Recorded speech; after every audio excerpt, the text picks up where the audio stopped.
हाँ तो नमस्कार। कैसे हैं आप सब? उम्मीद करते हैं अच्छे होंगे, स्वस्थ होंगे, मस्त होंगे। और आज हम लोग प्रश्नावली 8.1 का प्रश्न संख्या 1 देखने वाले हैं।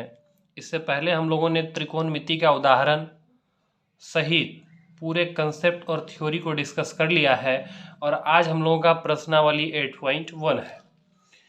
तो चलिए समय को व्यर्थ न करते हुए हम लोग डायरेक्ट सवाल पे आते हैं। और ये सवाल कहता है कि त्रिभुज ए बी सी में जिसका कोण बी क्या है, समकोण है। तो हमने कोण बी को यहाँ समकोण ले लिया है। त्रिभुज ए बी सी है जिसमें कोण बी क्या है, हमारा समकोण है। फिर कहता है कि ए बी बराबर 24 सेंटीमीटर। चलिए तो इस त्रिभुज में हम दिखा देते हैं कि ए बी हमारा कितना है। तो ये हमारा 24 सेंटीमीटर है। उसके बाद बोला है कि बी सी बराबर 7 सेंटीमीटर। तो चलिए अब बी सी, ये जो बी सी आपको दिख रहा है ये नीचे में, ये बी सी कितना हो गया, 7 सेंटीमीटर। अब कहता है निम्नलिखित का मान ज्ञात कीजिए। यहाँ कुछ त्रिकोणमितीय अनुपात दिया है, साइन ए कॉस ए, फिर नीचे है साइन सी और कॉस सी। तो मैं पहले भी बताया हूँ और बार बार बोलता आ रहा हूँ कि कोई भी त्रिकोणमितीय अनुपात निकालना हो, आप सबसे पहले त्रिभुज का तीनों भुजा मालूम कर लीजिए। अब भुजा से संबंधित हम एक प्रमेय पढ़ाए थे, पाइथागोरस प्रमेय। पाइथागोरस प्रमेय में हम लोग देखे थे कि ये जो समकोण त्रिभुज है, ये जो समकोण भुजा है, समकोण एंगल है, इसके सामने वाली जो भुजा होती है इसे हम लोग कर्ण कहे थे। बाकी और कर्ण ये जो है सबसे बड़ी भुजा होती है और बाकी कर्ण को छोड़कर ये दोनों छोटी भुजा होती है जिसमें एक लंब होता है और दूसरा आधार होता है। अब ये लंब और आधार ये भी बताए थे कि ये दोनों एंगल के अकॉर्डिंग बदल जाता है। अगर एंगल सी लेंगे तो इसके सामने वाला ये लंब होगा, बगल वाला आधार होगा। एंगल ए लेंगे तो इसके सामने वाला ये लंब हो जाएगा और बगल वाला आधार। मैं फिर से बार बार इस पे फोकस कर रहा हूँ ताकि आपको समझ में अच्छी तरह से एक एक पॉइंट आ जाए। फिर से देखेंगे, हम क्या बोले थे कि समकोण त्रिभुज के जो सामने वाली भुजा है ये एसी, ये कर्ण होगा और कर्ण कभी भी बदलती नहीं है। ये कर्ण सबसे बड़ी भुजा भी होती है और ये कभी बदलने वाली नहीं है। बाकी ये दोनों लंब और आधार ये एंगल के अकॉर्डिंग बदल जाता है। खैर, अब अभी हम क्या करेंगे कि ये त्रिभुज का तीनों भुजा मालूम करेंगे। दो भुजा मालूम है यानी कर्ण हमको निकालना है। तो कर्ण से संबंधित हम लोगों ने फॉर्मूला पढ़ा है, आइए हल। त्रिभुज ए बी सी में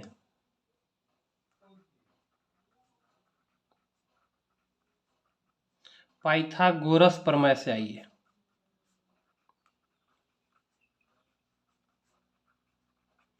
तो पाइथागोरस प्रमेय से हम लोगों ने क्या पढ़ा है कि कर्ण का स्क्वायर, कर्ण बराबर होता है रूट अंडर लंब का स्क्वायर प्लस आधार का स्क्वायर। तो ये हमारा है त्रिभुज में किसी भुजा को निकालने के लिए फॉर्मूला कि कर्ण का स्क्वायर बराबर लगा देंगे लंब का स्क्वायर प्लस आधार का स्क्वायर हो जाएगा। इसी को हम ऐसे भी लिखते हैं कि कर्ण बराबर स्क्वायर के बदले स्क्वायर जब बराबर किस तरफ है तो रूट में आ गया, अर्थात कर्ण बराबर हो गया रूट ओवर लंब का स्क्वायर प्लस आधार का स्क्वायर। यहाँ से आपको दो चीज़ मालूम है। अब जैसे हम अगर मान के चलिए AC बराबर लिखना चाहें तो AC बराबर हम लिख सकते हैं, AC बराबर रूट ओवर AB का स्क्वायर प्लस BC का स्क्वायर कर सकते हैं। अब यहाँ से AB और BC हमको मालूम है, AB और BC मालूम है। आइए AB और BC को रख देते हैं। AB और BC को रख देंगे। AB का वैल्यू कितना है तो AB का वैल्यू देखिए, AB का वैल्यू AB बराबर 24 है। तो चलिए यहाँ 24 सेंटीमीटर रख देंगे। स्क्वायर है तो स्क्वायर कर देंगे प्लस BC चाहिए तो BC का वैल्यू कितना है तो BC का वैल्यू 7 सेंटीमीटर है। यहाँ रख दिए 7 का स्क्वायर हो गया। अब आपको याद होगा, हमने बताया था कि आप 30 तक कम से कम स्क्वायर याद रखिएगा। तो अगर आप याद किए होंगे तो आपको याद आ गया होगा कि 24 का जो स्क्वायर होता है, 24 का स्क्वायर 576 होता है। उसके बाद यही जस्ट बगल में 7 का स्क्वायर तो बड़ा ही आसान है, 7 7 49 हो गया। और अब दोनों को जोड़ देते हैं। तो 576 में 49 को जोड़ेंगे तो ये कितना हो जाएगा, 625 हो जाएगा। 625 हो जाएगा। 625 का वर्गमूल भी आप पढ़े हैं, 625 का वर्गमूल भी पढ़े हैं, कितना हो जाता है, तो 25।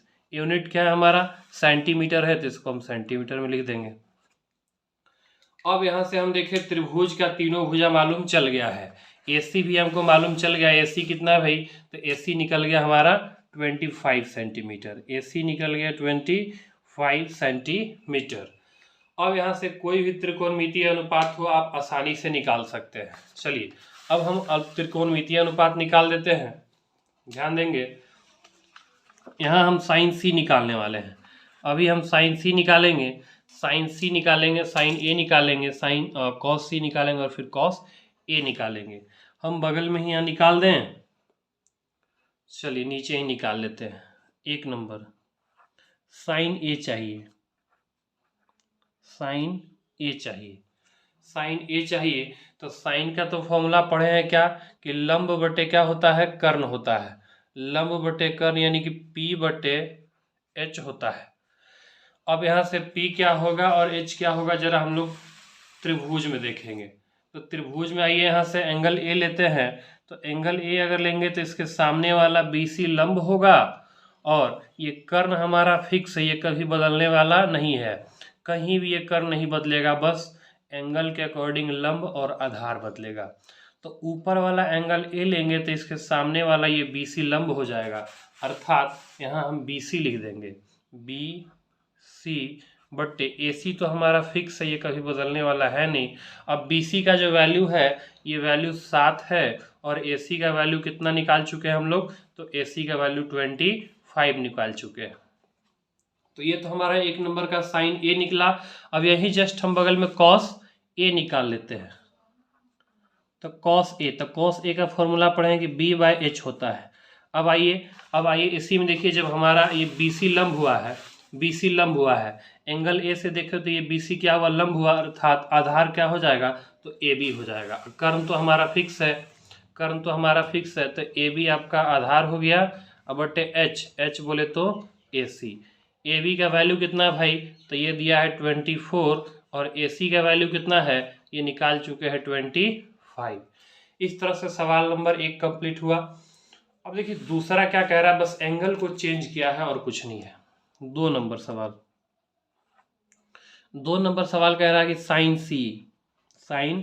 C और कॉस C। तो पहले साइन निकाल लेते हैं, फॉर्मूला तो खैर वही लगेगा कि P/H होगा, बस वैल्यू बदल जाएगा। क्यों भाई, क्योंकि एंगल बदला हुआ है।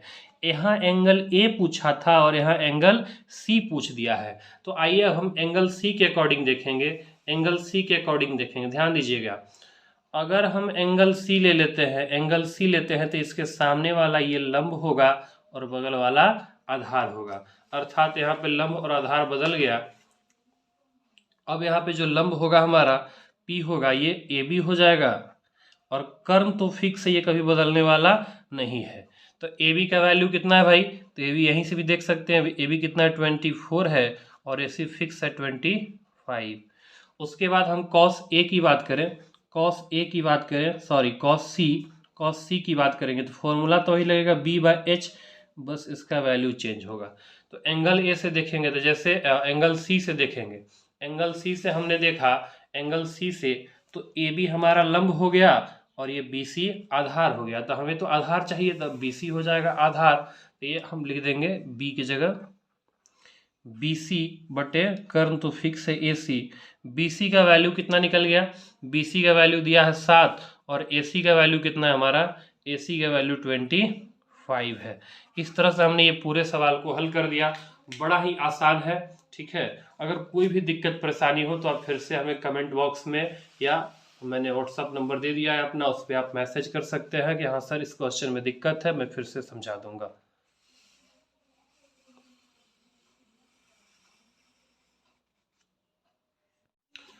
अब हम लोग प्रश्न संख्या 2 को देखते हैं।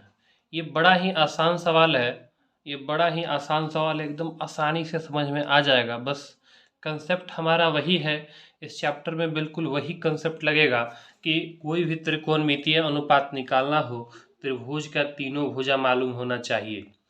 यहाँ बोला कि आकृति 8.13, ये जो आकृति है ये आपका 8.13 है, और इसमें बोला गया है कि पी क्यू आर, जिसमें कोण क्यू क्या है, हमारा समकोण है, और इसमें दो भुजा दिया हुआ है, एक 12 सेंटीमीटर है, एक 13 सेंटीमीटर है। एक बात तो पता चल गया कि समकोण के सामने वाली भुजा, समकोण के सामने वाली भुजा कर्ण होती है, और कर्ण ये फिक्स है, ये कभी बदलने वाला नहीं है।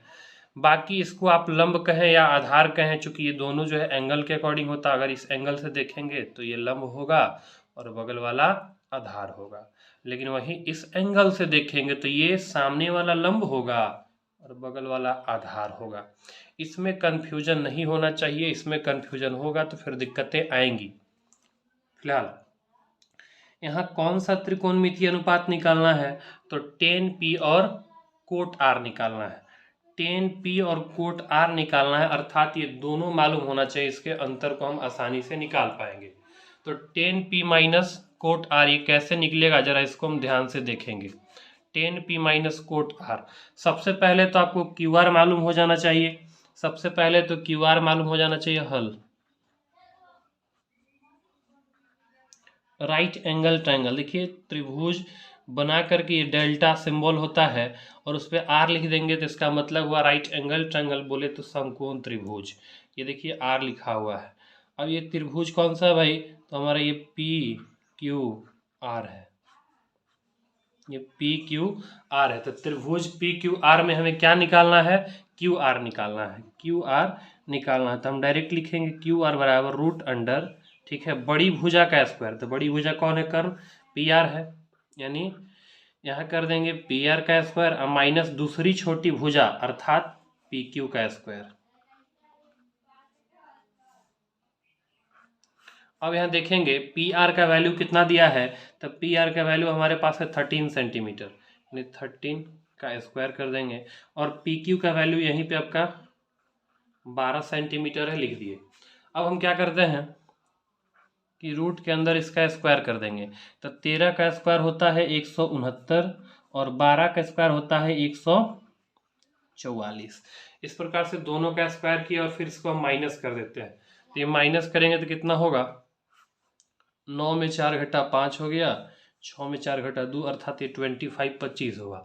और 25 का वर्गमूल तो आपको पता ही है, 25 का वर्गमूल 5 सेंटीमीटर में है, तो यहाँ सेंटीमीटर लिख देंगे, हो गया। तो अभी हम क्या किए, त्रिभुज का तीनों भुजा मालूम कर लिए। जो क्यू आर निकल के आया ये हमारा 5 सेंटीमीटर निकल के आया। अब यहाँ से हमको क्या चाहिए, tan P और कोट R चाहिए। बस हम यही जस्ट बगल में ही निकाल लेते हैं, tan P और कोट R। tan P, तो अगर हम tan P, ऐसे tan का तो फॉर्मूला आपको पता है कि सर पढ़ाए थे कि P/B होता है, लेकिन एंगल P से देखेंगे, एंगल P से तो ये हमारा P होगा, बगल वाला B होगा, अर्थात क्यू आर बट्टा में हो जाएगा आपका पी क्यू, क्यू आर बट्टा पी क्यू। बोले तो क्यू आर का वैल्यू कितना है भाई, तो ये 5 है, और पी क्यू का वैल्यू कितना है, 12 है। इसके बाद हम कोट आर निकाल लेंगे, कोट आर।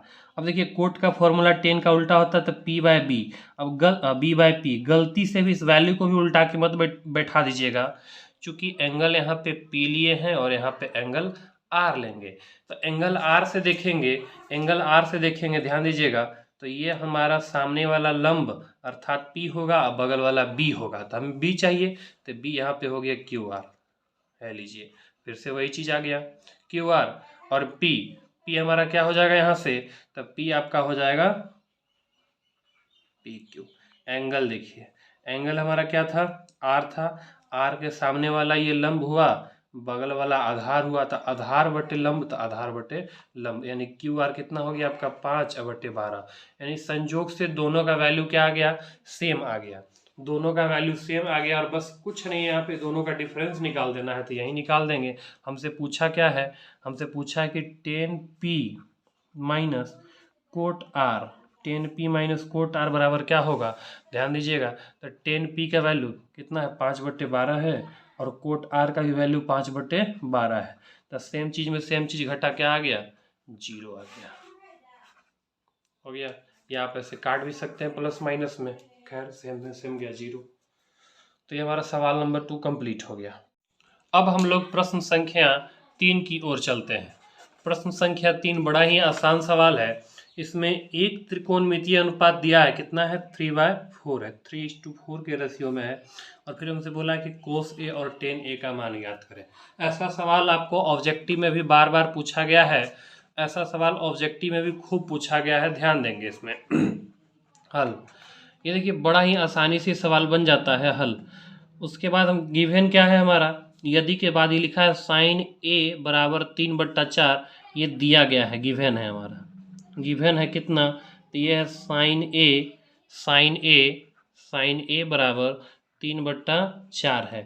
तो यहाँ से हम ये मालूम कर लेंगे साइन का फॉर्मूला क्या होता है भाई। तो साइन का फॉर्मूला हम पढ़ाए थे आपको कि लंब बटे कर्ण अर्थात P/H होता है। यानी P मालूम है और H मालूम है, हमको निकालना क्या है, तो हमको निकालना है B। तो B तो हमारा छोटी भुजा है, तो इसको हम आसानी से निकाल लेंगे कि √H का स्क्वायर माइनस कर देंगे P का स्क्वायर। तो ये हमारा हो जाएगा कितना, तो H का वैल्यू 4 है तो 4 का स्क्वायर, P का वैल्यू 3 है तो 3 का स्क्वायर, अर्थात ये हो जाएगा 4 चौके 16 और 3 तिया 9, 16 में 9 गया √7। ये रूट के अंडर ही रहा, इस 7 का स्क्वायर रूट नहीं निकलेगा पूर्ण रूप से। अब हम क्या करते हैं, कोस ए और टेन ए का वैल्यू निकाल देते हैं। तो एकदम तुरंत इसी प्रकार से आपको त्रिभुज भी बनाने का जरूरत नहीं है। तो यहाँ हो गया कोस ए, एंगल सेम है बाबू, तो इसमें त्रिभुज बनाने की जरूरत नहीं है। कॉस ए क्या होता है, तो B/H होता है। कॉस ए B/H होता है, तो B हम निकाल चुके हैं √7 और H तो हमारा फिक्स है कितना, 4 है। उसके बाद अगर यहाँ हम निकाल दें टेन ए, तो टेन ए निकल गया हमारा कितना, तो टेन का फॉर्मूला पढ़ें कि P/B होता है, तब P का वैल्यू कितना हो गया, P का वैल्यू हमारा हो गया 3, P का वैल्यू कितना है 3 है, और B का वैल्यू कितना है, तो ये √7। एक बार फिर से मैं बता दूं आपको, कह रहा है कि साइन ए बराबर 3/4 है, साइन ए बराबर 3/4 है, तो कॉस ए और टेन ए का मान ज्ञात करें। गिवन जो दिया गया था उसको हमने लिख दिया है कि साइन ए बराबर हो गया 3/4। अब इसी की सहायता से हम पता कर लेंगे क्या क्या मालूम है और क्या निकालना है। तो साइन का फॉर्मूला क्या होता है, तो लंब बटे कर्ण होता है, अर्थात P/H होता है, P/H होता है। P मालूम हो गया 3, इसके सामने वाला इसका वैल्यू, इसके सामने वाला इसका वैल्यू, तो P मालूम हो गया 3, H मालूम हो गया 4, निकालना क्या था, B निकालना था। इस प्रकार से हमने B को निकाल दिया। और फिर तीनों भुजा मालूम है, P/B/H तीनों मालूम है, हमने आसानी से त्रिकोणमितीय अनुपात कॉस ए और टेन ए को निकाल दिया। ये हमारा प्रश्न संख्या 4 है। और ये जो अभी हम लोग 3 नंबर पढ़े सेम उसी टाइप का, बस देखने में थोड़ा सा दिक्कत आपको हो रहा होगा कि यहाँ 15 कोट ए बराबर 8 लिखा गया है। तो ये देख कर घबराइएगा मत, बहुत लोग तो इसको देख कर ही चले जाते हैं। खैर, यहाँ 15 कोट ए बराबर 8 है, इसको हम रेशियो में कैसे कन्वर्ट कर देंगे, ध्यान दीजिएगा। रेशियो में हम लोग आसानी से इसको निकाल पाएंगे। ये हमारा गिवन है दिया है कि 15 कोट ए बराबर 8 दिया है।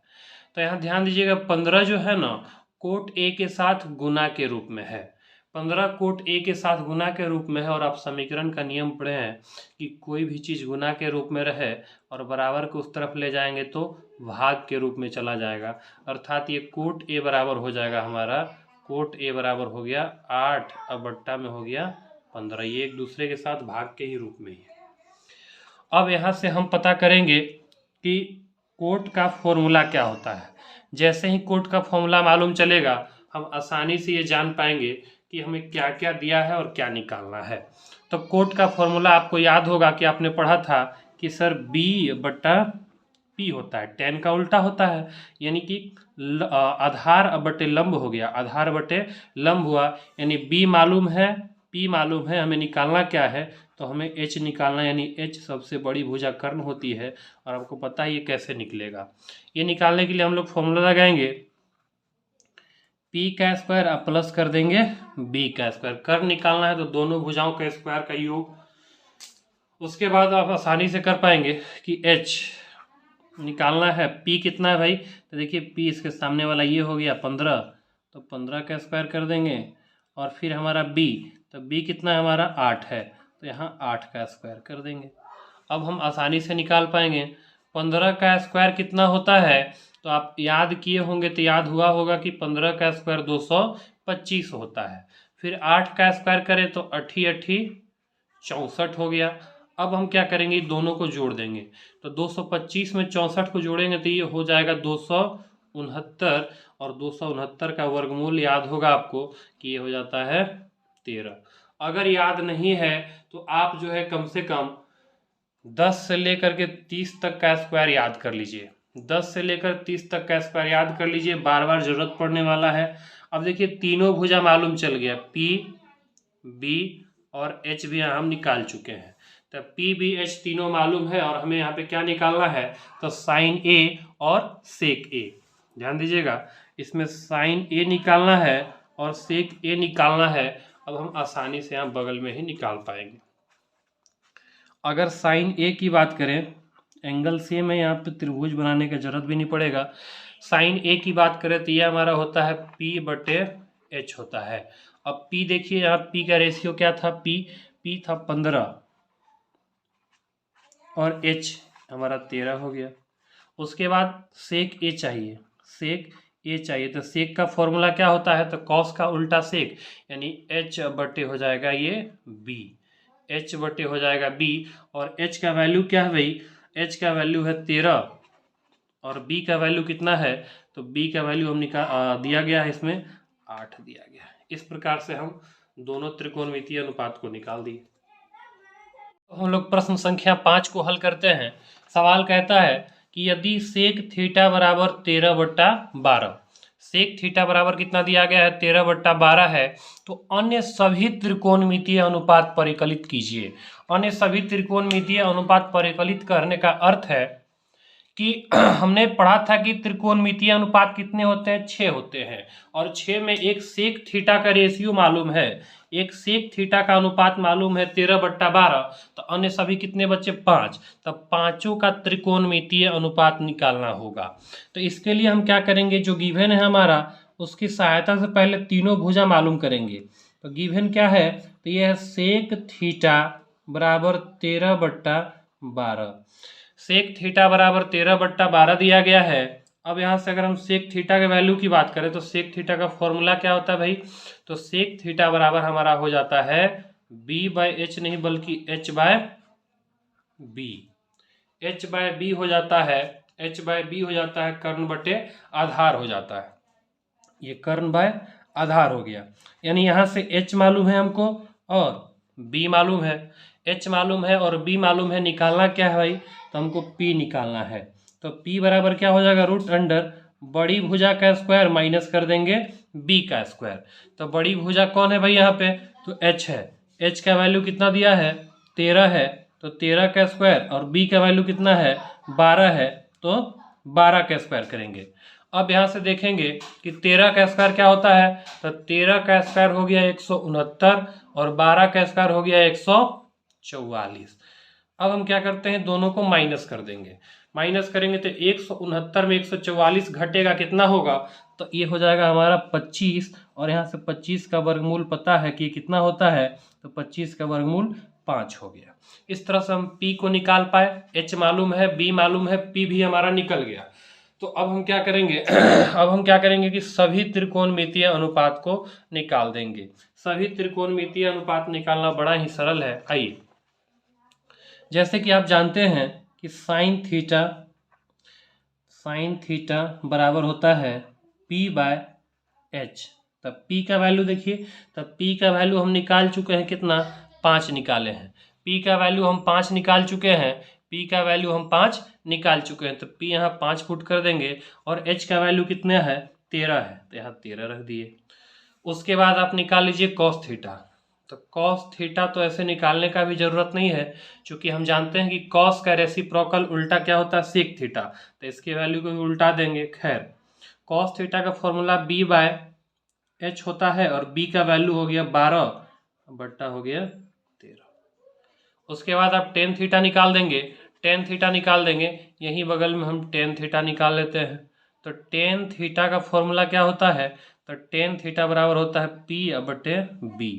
तब P का वैल्यू कितना निकाल चुके हैं, 5, और B का वैल्यू कितना है, तो 12 है।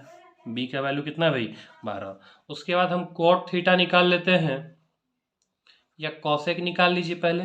तो कॉसेक थीटा, कॉसेक किसका उल्टा होता है? साइन का, यानी h बाय पी हो गया। h हो गया कितना आपका 13 और बट्टा हो गया 5। उसके बाद आप कॉट थीटा एक लास्ट निकाल दीजिए।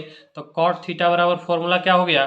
कॉट थीटा बराबर फॉर्मूला होता है टेन का उल्टा होता है यानी b बट्टे हो गया p, और b का वैल्यू कितना हो गया 12 और p का वैल्यू हो गया 5। तो इस प्रकार से हमारा 5 नंबर समाप्त हो गया।